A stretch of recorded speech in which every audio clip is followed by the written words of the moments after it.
Ukraine युद्ध को खत्म करने के दबाव में अमेरिका और यूरोप लगातार रूस पर नए नए प्रतिबंध लगाने की कोशिश कर रहे हैं। अमेरिकी राष्ट्रपति ट्रंप तो यहां तक कह चुके हैं कि यूरोपीय संघ पूरी तरह से रूसी तेल खरीदना बंद करे, लेकिन उनकी ये चाल कामयाब नहीं हो पाई। इसके उलट रूसी राष्ट्रपति व्लादिमीर पुतिन ने ऐसा खेल रचा कि देश का खजाना कच्चे तेल की कमाई से भर गया।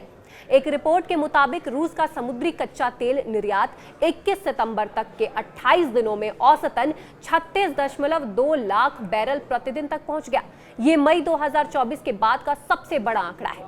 यानी पश्चिमी देशों की सख्ती और लगातार हमलों के बावजूद रूस ने तेल बेचने का नया रिकॉर्ड बना डाला।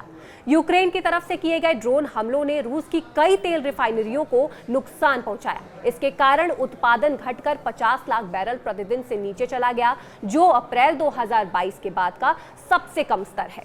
JP Morgan Chase and company के अनुमान के अनुसार अगस्त और सितंबर में रूस सामान्य रूप से 54 लाख बैरल प्रतिदिन कच्चे तेल का प्रोसेस करता था। तेल निर्यात बढ़ने से रूस की कमाई भी तेजी से बढ़ रही थी। सिर्फ 21 सितंबर तक के हफ्ते में रूस ने 2.369 करोड़ बैरल कच्चा तेल 31 टैंकरों में लादा। इससे निर्यात का कुल मूल्य बढ़कर 1.33 अरब डॉलर तक पहुंच गया, जो पिछले हफ्ते से करीब 5 करोड़ डॉलर ज्यादा है। ये सीधे सीधे रूस के खजाने को मजबूत कर रहा है और युद्ध के दौरान पुतिन की अर्थव्यवस्था को सहारा दे रहा है। यूक्रेन द्वारा रूस की रिफाइनरियों और अन्य रणनीतिक ठिकानों पर ड्रोन हमले ने बड़े नुकसान के दावे किए गए हैं, लेकिन असल में उतनी हानि हुई नहीं है। रूस ने पिछले हफ्ते बाल्टिक पोर्ट प्रिमोर्स्क में रिकॉर्ड 12 टैंकर कच्चा तेल लेकर निकले। ये दिखाता है कि पंपिंग स्टेशनों पर हमलों के बावजूद रूस की सप्लाई लाइन मजबूत बनी हुई है। बंदरगाहों पर मौजूद स्टोरेज टैंकों ने भी काम आसान कर दिया है। पंप स्टेशनों की मरम्मत होने तक इन टैंकों से तेल की आपूर्ति बिना रुकावट जारी रही।